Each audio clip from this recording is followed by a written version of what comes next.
C'est le résultat d'une réflexion profonde qui a été portée au conseil municipal de Bitche lundi soir. L'adjoint en charge des affaires scolaires, Jean-Paul Heitel, a présenté un état des lieux des 5 écoles gérées par la ville. Plusieurs difficultés ont été évoquées, comme la baisse de l'effectif des élèves. Il est passé de 407 à la rentrée 2020 à 359 à la rentrée 2023. L'ancienneté des bâtiments scolaires a aussi été soulignée. Il nécessite de multiples interventions coûteuses. Plusieurs solutions ont été écartées, comme la fusion d'écoles et la révision de la carte scolaire, pour en favoriser une seule, le regroupement scolaire. Un projet qui comporterait plusieurs avantages. Il y aurait une réduction claire des coûts d'entretien pour les écoles, en eau, en assainissement, en électricité, en combustible et surtout réparation de maintenance. Deuxièmement, une réduction des frais de transport.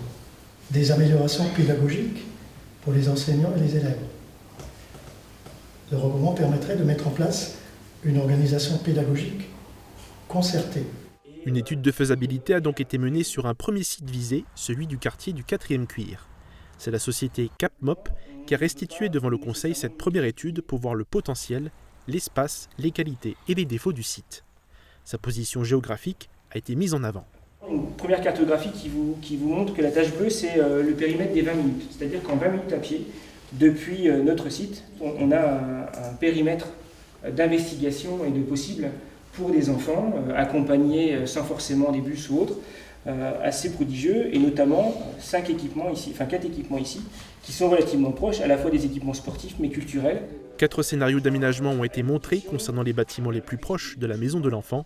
Dans les 2 premiers, 3 bâtiments sont réhabilités, un pour le primaire sur tous les étages, le deuxième pour la maternelle et les bureaux administratifs, et un troisième pour la cantine et le périscolaire. Sur les 2 autres scénarios, la cantine et le périscolaire seraient dans une nouvelle extension. Dans tous les cas, une cour prendrait une partie de la place centrale. Le coût est estimé à 11 millions d'euros. Il y aurait 2 directions, une pour la maternelle et une autre pour le primaire. Mais pour le moment, rien n'est acté.